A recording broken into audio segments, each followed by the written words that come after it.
From translation, TLB, the Living Bible. This 278th day of the year. Today we are reading passages Matthew 9 to 10.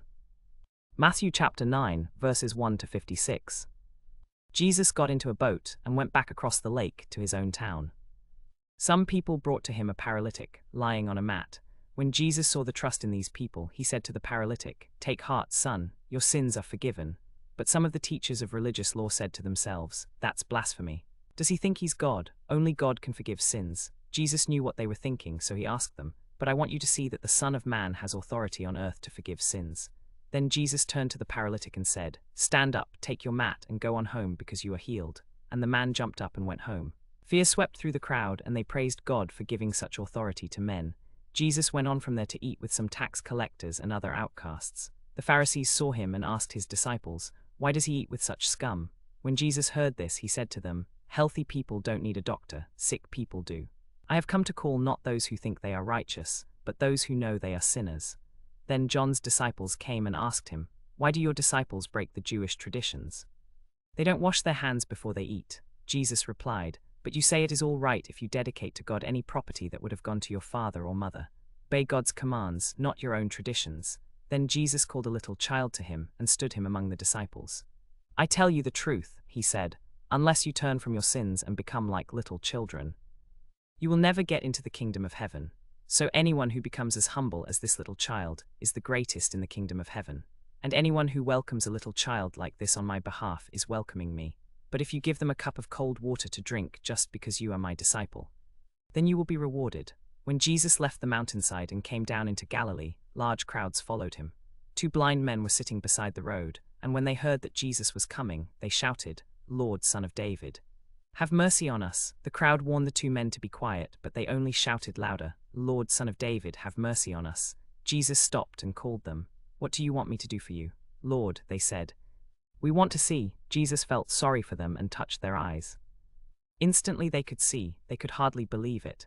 Then he went on to their homes and gave them something to eat.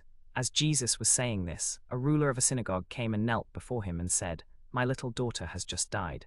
Please come and lay your hands on her so she will come back to life." Jesus went with him, and so did a large crowd of people who were all crying and mourning. When Jesus arrived at the official's home, he saw the flute players and the crowd mourning and wailing. The crowd laughed at him. But he threw them all out, took the girl's parents and those who were with him, and went into the girl. He took her by the hand and she got up. The news of this miracle swept through the entire countryside. Then Jesus called his 12 disciples together and gave them authority to cast out evil spirits and to heal every kind of disease and illness. These are the names of the 12 apostles.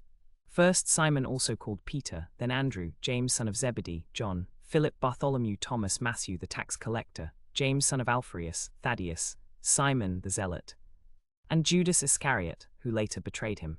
Jesus told his 12 disciples to go to the lost sheep of Israel and preach the message of the kingdom to them. Whenever you enter a home, greet the family and bless them. If the home is worthy, let your peace rest upon it. But if it is not worthy, let your peace return to you. And if they don't welcome you or listen to your message, shake their dust off your feet as you leave their homes or their towns. I tell you the truth, the wicked cities of Sodom and Gomorrah will be better off than such a town on the judgment day. And now I am sending you. Go to the lost sheep of Israel.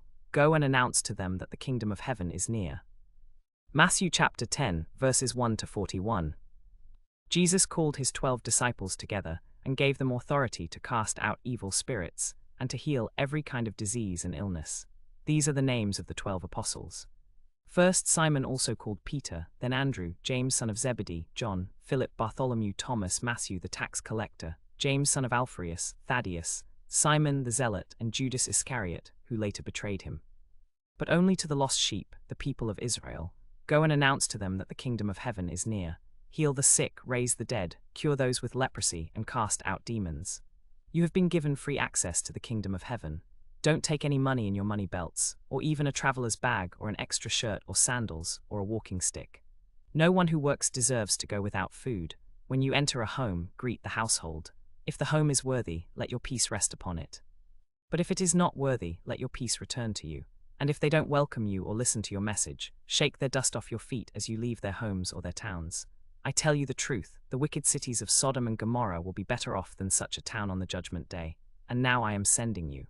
Go to the lost sheep of Israel. Go and announce to them that the kingdom of heaven is near. Remember, I am sending you out as sheep among wolves, so be as shrewd as snakes and harmless as doves. Beware of people who will throw you out of the synagogues and harass you in their meetings. You will be arrested, punished, and dragged into the king's courts for my sake. But when you are arrested, don't worry about how to respond or what to say. God will give you the right words at the right time. For it is not you who will be speaking, it will be the Spirit of your Father speaking through you. A brother will betray his brother to death, a father will betray his own child, and children will rebel against their parents and cause them to be killed. And all nations will hate you because you are my followers. But everyone who endures to the end will be saved. When they persecute you in one town, flee to the next. I tell you the truth, the Son of Man will return before you have reached all the towns of Israel. A student is not greater than his teacher. A slave is not greater than his master. If the head of the family has been called Beelzebul, how much more the members of his household? So don't be afraid of them. There is nothing to hide that won't be revealed, nothing to conceal that won't be known. What I tell you in the dark, speak in the daylight. What is whispered in your ear, shout from the housetops. Don't be afraid of those who want to kill your body, they cannot touch your soul. Fear only God, who can destroy both soul and body in hell. What is the price of 2 sparrows, 1 copper coin? But not a single sparrow can fall to the ground without your Father knowing it.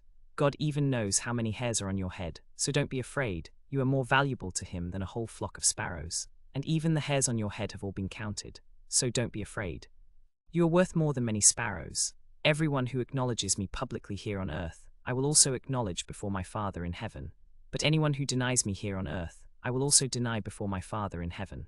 Don't think that I have come to bring peace to the earth. I have not come to bring peace, but a sword. For I have come to turn a man against his father, a daughter against her mother, a daughter-in-law against her mother-in-law. A person's enemies will be the members of his own household. If you love your father or mother more than you love me, you are not worthy of being mine. Or if you love your son or daughter more than me, you are not worthy of being mine. If you refuse to take up your cross and follow me, you are not worthy of being mine. If you cling to your life, you will lose it. But if you give it up for me, you will find it. Anyone who receives you receives me, and anyone who receives me receives the Father who sent me. If you give even a cup of cold water to one of the least of my followers, you will surely be rewarded.